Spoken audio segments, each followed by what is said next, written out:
Quieres empezar con el desarrollo full stack, pero aún no entiendes muy bien qué quiere decir este término, cómo puedes empezar en esta área.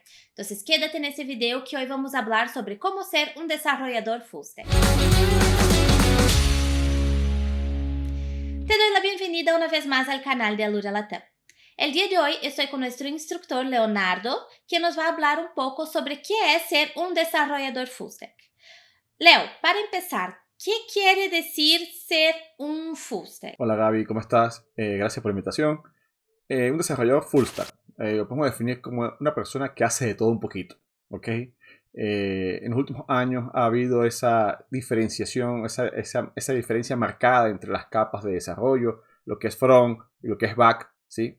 Y un desarrollador full stack es la persona que hace tanto trabajos del lado del front como desarrolla o implementa soluciones del lado del backend. Entonces hace todo. Eso es lo que uno entiende como full stack. Ok, perfecto. Entonces es la persona que hace todo, pero, por ejemplo, si yo voy a trabajar siendo un full stack, yo trabajaría desarrollando la parte de front, la parte de backend, y sería eso, o la parte como de subir el proyecto, la parte de base de datos, esas otras áreas, ¿también se agruparía o Sí, no? cuando cuando se habla de full stack, ya se incluye la capa de datos. Cuando hablamos del área de backend, hablamos de la lógica de negocios, es decir, la aplicación para el tratamiento de los datos y para dar un resultado, y el proceso de persistencia de datos. Entonces, un desarrollador full stack, además de hacer interfaces por el lado del front, va a implementar la lógica de la aplicación y va a implementar lo que es la persistencia de datos a través de herramientas como base de datos. ¿Ok?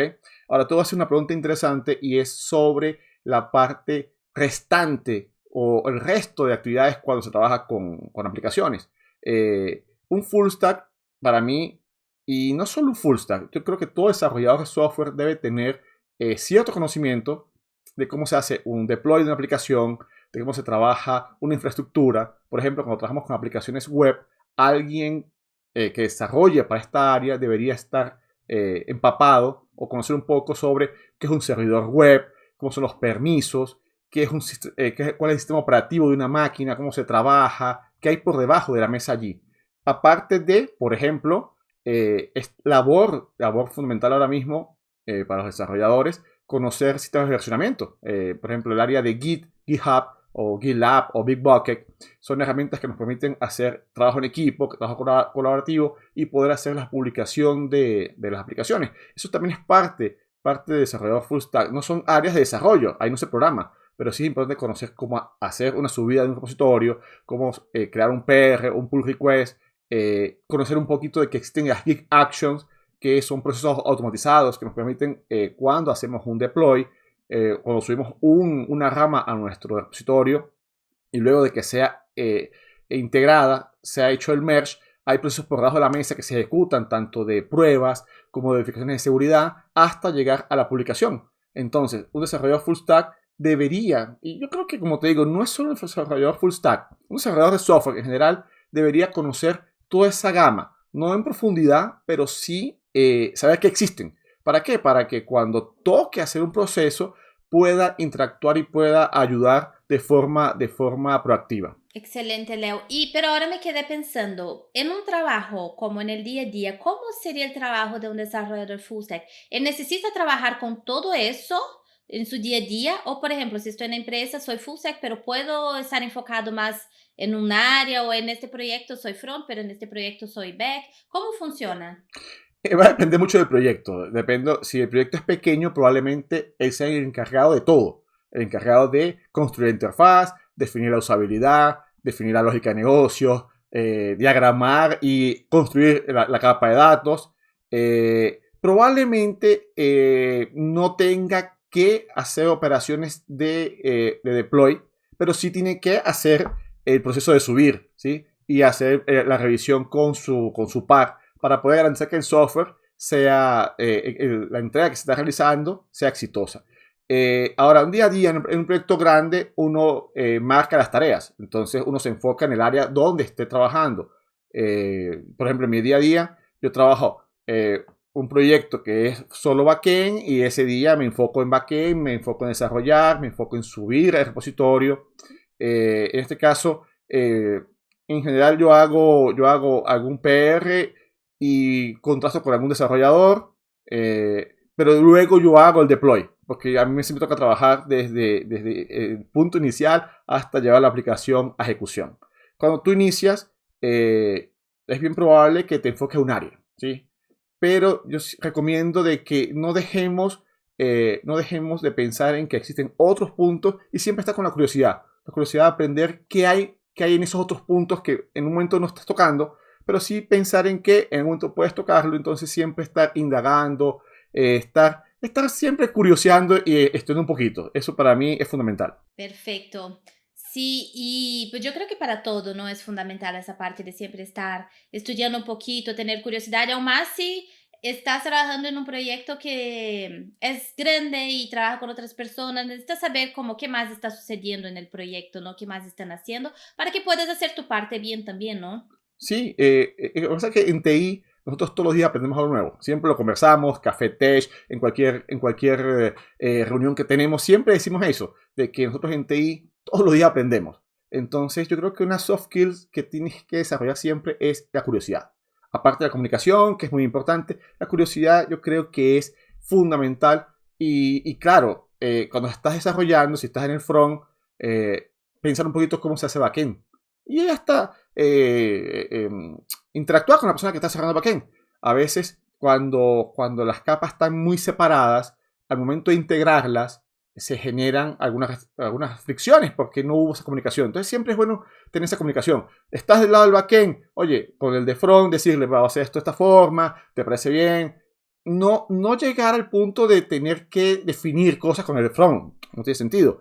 Pero sí sugerir, sí confirmar, porque cuando se llega al momento de integración va a ser mucho más suave ese proceso. Mientras que si cada quien anda por su lado, cuando se llega a trabajar, ahí puede haber un tiempo mayor para lograr esa integración correcta. Así es, y ahí todos suben sus ramas allá en GitHub y nada Ahí conversa con nada. comienzan los conflictos.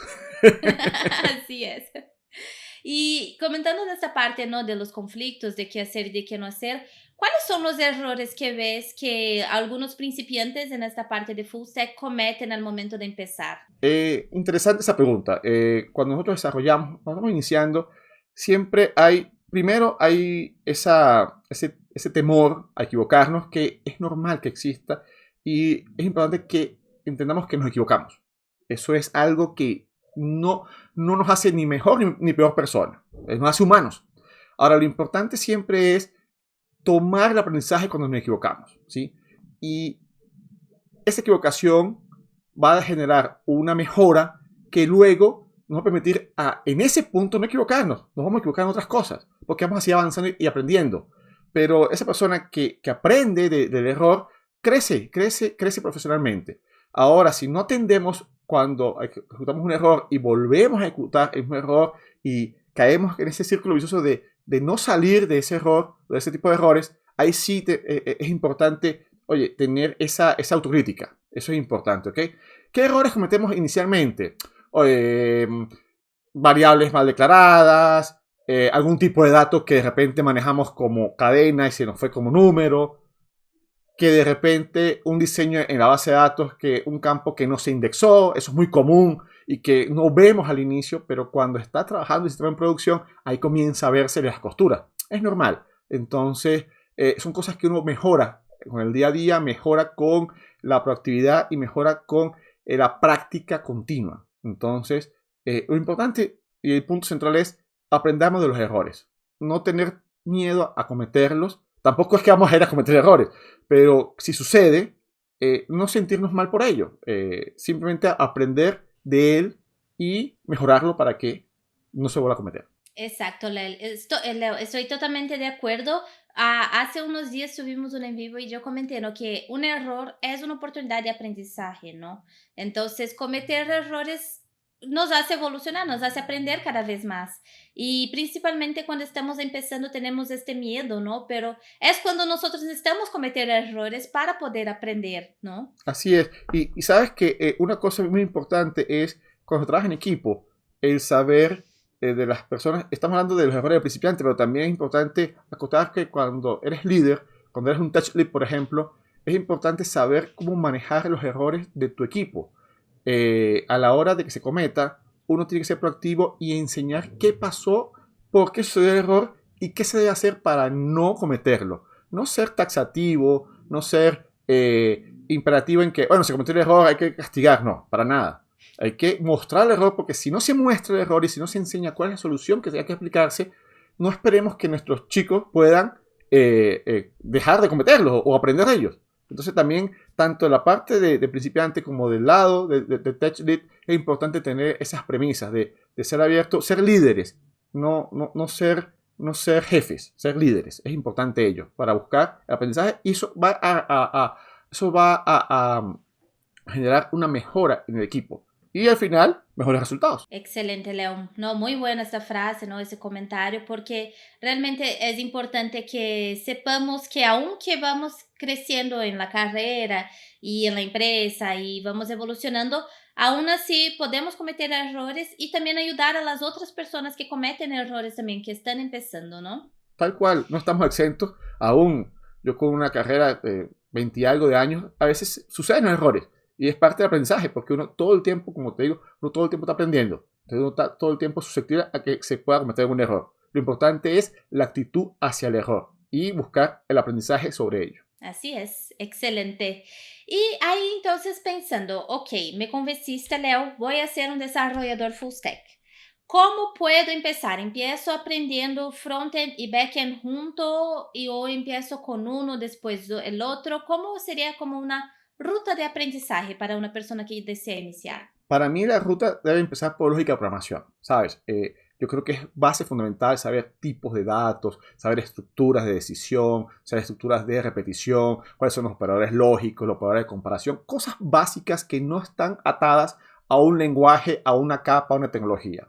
Con ello, tú desarrollas tu pensamiento. Después sí, después que tengas esa base, ya eso que has aprendido, esas bases que tienes ya, las puedes llevar a front o a back. Va a ser mucho también de cuál es tu gusto o cuál área te apasiona un poco más, ¿sí?